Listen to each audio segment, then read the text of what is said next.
on that note of, it almost seemed like your answer reminded me of the brand that you've co-created that seems to be flourishing with your brother and one of, I think, our mutual best friends, Kevin, Mm-hmm. Mystic Misfits. Mm-hmm.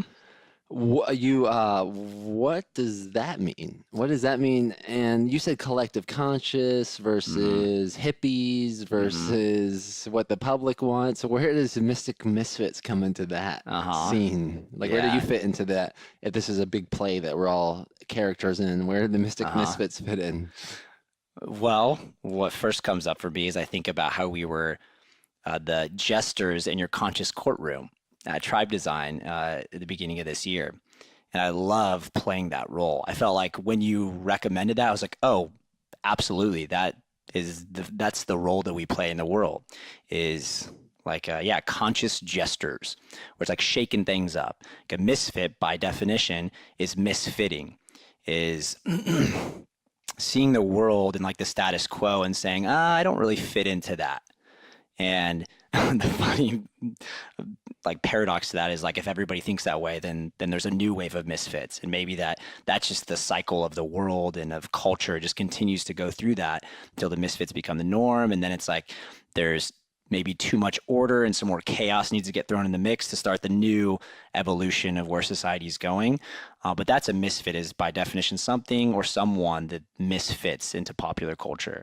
And then mystics or mysticism is, to me, and there's a lot of definitions, but like I think that the core of it is endeavoring, like seeking higher truths through everyday experiences. And it's like a ubiquitous or like a omnipresent force where it's like, and I think synchronicity is a perfect example of mysticism and of what mystics are tuned into is like not everything's just random.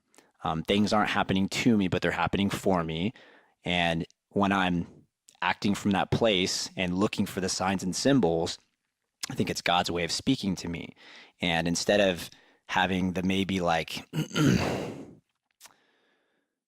looking at the world as it's all random. I'm an atheist, maybe. I don't believe in anything. It's like, I'm just unlucky if that happens. It's like, well, no, there's something deeper there. And whether that's true or not, I think it's just more fun to live life that way. And maybe if I die and there's nothing after, it's like, well, at least I wasn't like a pessimistic asshole to be very judgmental on people that maybe have those beliefs.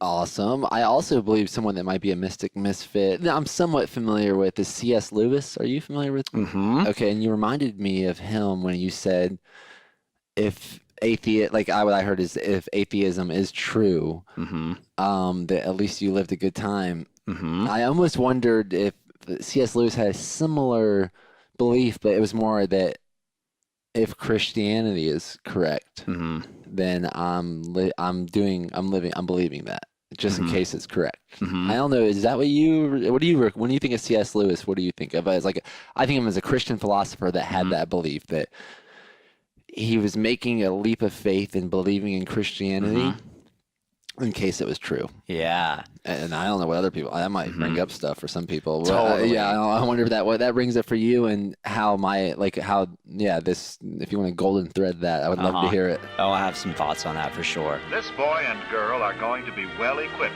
when the time comes to take their places as worthy members of adult society.